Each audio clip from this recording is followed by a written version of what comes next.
Yan ang buhay ng mga taong mayroong allergic rhinitis dulot ng mga alikabok, balahibo ng hayop, o di kaya dahil sa pabago-bagong panahon.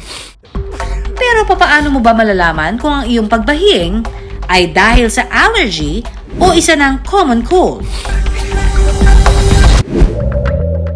Ang 22 anyos na si Glenn, 3 bimpo ang nagagamit sa isang araw dahil sa allergic rhinitis. Dahil nga rin sa kanyang sipon, patong-patong na tissue ang kanyang naiipon. Mga second year high school, doon po siya nag-start yung atake po ng hika. Tapos nung nagpa-check up na po ako, yun na po, may allergic rhinitis daw, sabi ng doktor. May ano rin po kasi kami dati, may aso po. Tapos siguro po sa aso, saka sa mga alikabok. Nasa lahi din po kasi namin yung na may asthma. Apektado rin ang kanyang pag-aaral. Mahirap po humingi, lalo na po kapag sobrang lamig sa classroom. Tapos yung pagka nasa aircon po, pag nabababad. Ayun po, nag-allergy na po ako. Ano po, kakati po yung ilong, tapos susunod na may tutulo. Hatching na ng hatching. Parang gusto na po kasi talaga umuwi pagka ganun yung pakiramdam. Yung sobrang lala na po, bangkati na po, makati na po lahat, tenga, lalamunan, mata. Bilang solusyon sa allergic rhinitis, ang kanyang takbuhan, ang antihistamine at nasal spray. Ilang balik na po kasi ko ng doktor nun, pa ulit-ulit. Mahal po yung pa-check up, tas yung gamot. Home remedies na lang. Pero may nakita raw siya online na posibleng solusyon. Ang bawang sa loob ng ilong. Pwede raw panlaban sa sipon? Trinay ko na. Kung gagana. Kumana ba? Hindi po. Mapdi lang yung ilong ko. Ayon sa ENT practitioner na si Doc Almia Pazon, hindi raw epektibo at ligtas ang paggamit ng bawang, lalo na sa ilong. Ang garlic sa paglagay sa loob ng ilong, wala siyang effect sa pagkaluwag ng ilong. Based sa mga literature, sa pag-aaral, wala po siyang kinalaman sa pagluwag ng ilong. In fact, pwede siyang magkaroon ng irritation sa loob ng ilong.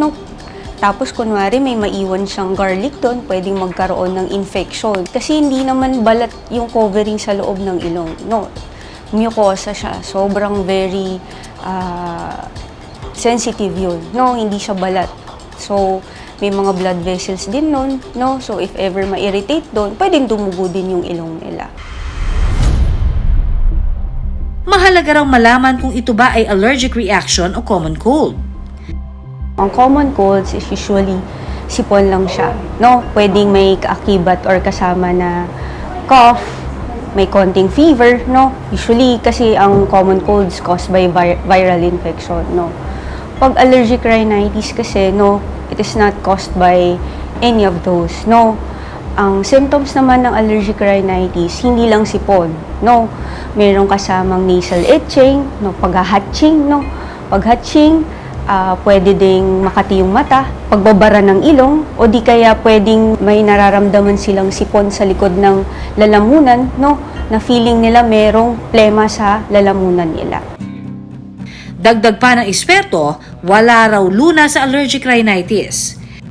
Wala talaga siyang cure, Ang ginagawa natin is symptom-based treatment. So, hindi lang siya 7 days treatment. We have to know kung ano talaga yung nagte-trigger. Well, that's the number 1 treatment for allergic rhinitis, to avoid yung trigger factor.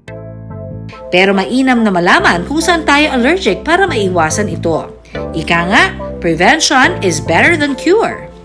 Actually, kasi alam na natin pag may trigger tayo, kunyari nakaamoy ng alikabok, maghahatching tayo, mangangati ilong, alam mo na kung saan ka nagte-trigger, no need for that test, Ang allergic rhinitis is symptomatic treatment, kung may sipon ka, gagamutin. Kung hindi niya nakokontrol yung symptoms niya, kailangan niya na magpakonsulta sa malapit na ENT, or kahit malapit na doktor sa area nila. Para naman kay Glenn, lesson learned at hindi na raw siya gagamit ng kahit ano sa kanyang ilong nang hindi nagpapakonsulta sa eksperto. Huwag masyadong maniwala sa mga napapanood sa social media. Tandaan mga kapuso, makinig lang sa mga ekspertong totoo para ang problema hindi na mas lalong lumala pa.